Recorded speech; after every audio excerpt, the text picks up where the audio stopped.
ever wonder what comes after, but then you remember all the horrible things you've done and you think you're better off not knowing? Have you ever been told by an incredibly angry person to go to hell, but you were confused and irritated at the utter lack of direction or specificity in their request? Stick around, we're about to talk about some of the strangest versions of hell from all around the world. The first strange version of hell we're going to cover is the House of Lies from Zoroastrianism. In this realm, the souls must cross a bridge to the afterlife, and on this bridge they will meet a woman. The woman will either be gorgeous or monstrous, depending on if the person committed sins in their life. The sinners are judged for their sins and thrown from the bridge, and they fall into the House of Lies. Once inside the House of Lies, the first thing the damned soul will notice is a horrific stench of rot and decay. Right after noticing the smell, the soul will then be force-fed things such as corpses, bodily fluids, trash, and rotten foods. Guess that explains the stench. Next up is McDonald from the AzFk culture. After death, souls have to go on a 4-year journey in order to reach this land. They have to battle through mountains that actively try to crush them, icy winds that cut them like knives, and face a ton of demons. I have no idea why they fight so hard to get there, because McDonald is basically just a dark pit filled with spiders, bats, and for some reason owls, ruled over by a giant blood-covered skeleton who wears a necklace made of severed human eyeballs. Actually, that last part's pretty dope. Let me just,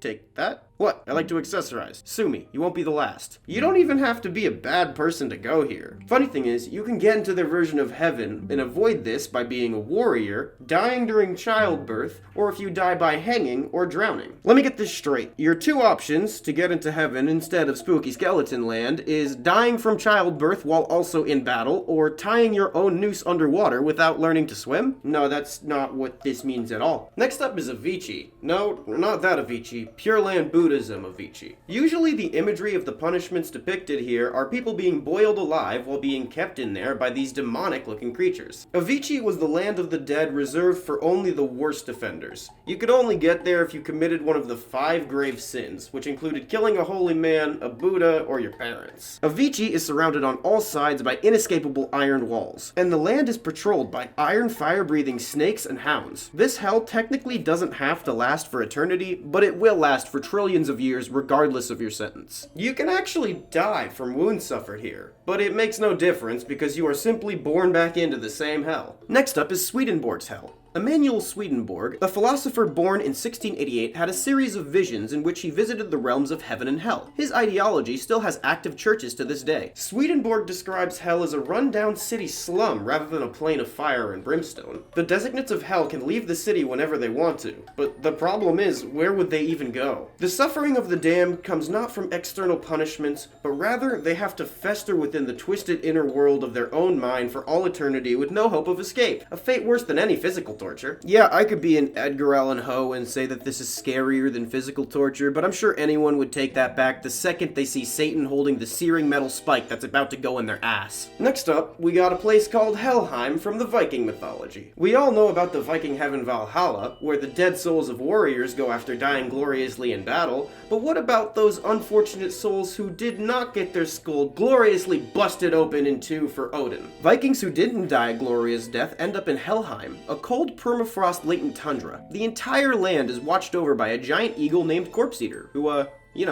eats corpses. This eagle's wings are so powerful that when it flaps its wings, they create the icy winds for the entire land. The entrance to this hell is guarded by a 4-eyed hellhound, so it's basically all the coward Vikings versus giant monsters. Next up is Irkala. This afterlife comes from Babylonian mythology. When the souls die, they must pass through 7 gates, bribing each gatekeeper with a piece of clothing or jewelry. Similarly to those on the way to Mictlan, the people on this journey maybe didn't think this through so well. The world they eventually get to is just a dark, gloomy expanse where the souls are forced to eat dust.